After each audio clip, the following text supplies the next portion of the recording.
How's it going, everybody? Welcome to We Do Tech and to our review of the all-new Asus Strix GTX 1660 Ti.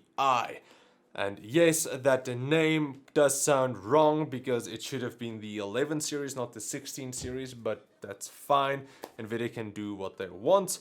But anyway, this is the new card. Now, of course, we all know a while back, Nvidia released the more affordable RTX 2060, which was still able to utilize real-time ray tracing. Even though it does make the games look a lot better with awesome lighting and everything, the impact on performance was a bit heavy, and currently there aren't really a lot of games that support it. Also, because it's a brand new technology, it is kind of a bit more expensive, which is not ideal for a card that is supposed to be more for the average consumer, with it retailing between $350 all the way up to $400. But now this new GTX 1660 Ti is aimed to replace the previous GTX 1060 cores at a more of a reasonable price than the RTX 2060s, starting at $280, which is a tiny bit more than the 1060s at launch, which was around $250, but it's not too much. Now, before we get into how this new card performs, let's quickly go over the design of the all-new GTX 1660 Ti Strix model from Asus.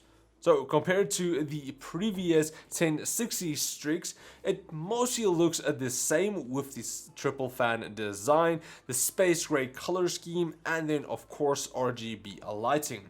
However, there are a few changes. Firstly, you will notice that the fans now have a ring around the outside of the blades, and also the blades are curved now, which improve cooling.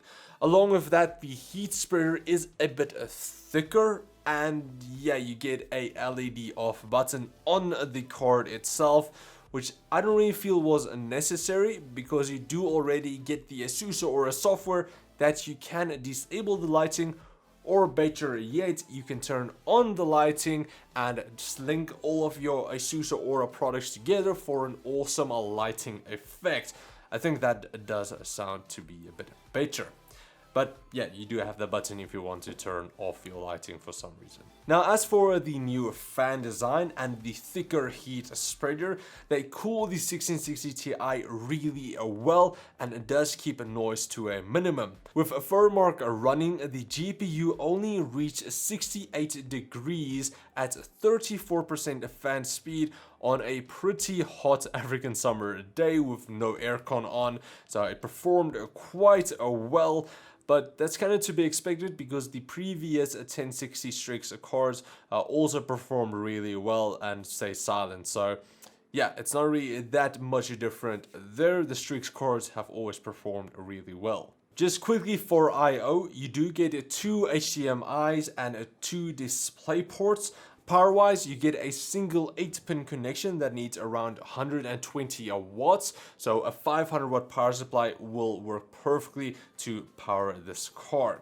Now, specs-wise, the new 1660 Ti runs on the Turing architecture, same as the 2060 and the other RTX cards, and uses the TU-16400 GPU chip. This gives it 1536 CUDA cores, a base clock of 1500 MHz, a boost up to 1770 MHz. For a memory, you still get 6 gigs, but now it uses GDDR6 memory, same as the 2060, but it is a bit slower at 12,000 MHz and has a bandwidth of 288 gigabytes per second. Now, getting into overclocking, I was able to add a tiny bit extra to this GPU with an extra 130 MHz to the core and 1000 MHz to the memory, which is a pretty decent overclock, and also gave me around 5 to 10% extra FPS. But if you're pretty new to overclocking and you still don't know what everything does, then you can just use the OC scanner built into most OC utilities, and that will also deliver a pretty good overclock without you really needing to do anything. Now, with our overclock apply, let's get into the benchmarks. So again, this card does not have any ray tracing, so there won't really be any ray tracing benchmarks. There will be some Battlefield, but it's nothing going to be too crazy. So we're mostly going to see some raw performance out of this card. So then, the system I used had an Asus TUF Z390 board with an 8700K overclocked to 4.9 GHz, 16 gigs of Corsair Vengeance memory overclocked to 3000 MHz, all inside a Corsair Obsidian 500D case. So here are the benchmarks.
So then from the benchmarks, we can see that this new card is going to be perfect for 1440p gaming at 60 FPS on ultra settings.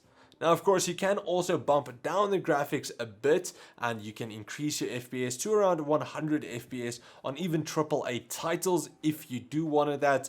And for most competitive games, even like on Apex Legends and CSGO and all of that, you're not gonna have to worry about your FPS there. Now, as you guys did see, I unfortunately was not able to compare it to a 1070 or any of the other AMD cards, but it's pretty much going to be on par or even better than the GTX 1070. You might have even noticed that in my Battlefield benchmark, the GTX 1660 Ti was just as powerful as the RTX 2060 with no ray tracing or DLSS. So it does perform really well, kind of perfect just between the current RTX 2060 and the older GTX 1060. So from my results, the new GTX 1660 Ti cards looks really promising. I'm not too crazy about the RTX cards. I do feel that you pay just a bit too much for a feature that you won't always really use. I mean, there's pretty much only 2 games, popular-ish games at the moment that use it, so I'm not too crazy about that. But these new GTX cards seem to be a much better value for your money. Now, this Strix card is also pretty much going to be the most powerful 1660 Ti, being most of the Strix cards are. So you are paying a bit of an extra for that. But even if you do want to go for something a bit cheaper, like the Asus Dual, that'll be most likely around the $280 price range as well.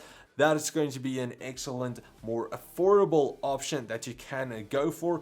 But if you want all out just performance for the card, then yeah, this Strix card is definitely going to be the one you want to go for. Going to be able to overclock it quite a bit. And as you guys saw, it performs really well. But now, that is pretty much it for my review of the all-new GTX 1660 Ti, a card that does look pretty promising. So yeah, I want to hear from you guys. What do you think about this card? Also, a big thank you to Asus South Africa for sending over the new Strix card for this review, and just for the new to benchmark the 1660 Ti. So if you guys want to pick up this card for yourself, I will leave links in the video description once it actually officially released, which should possibly be today. So it will be down there. But anyway, thanks for watching, guys, and I will check all of you next time. Cheers, guys.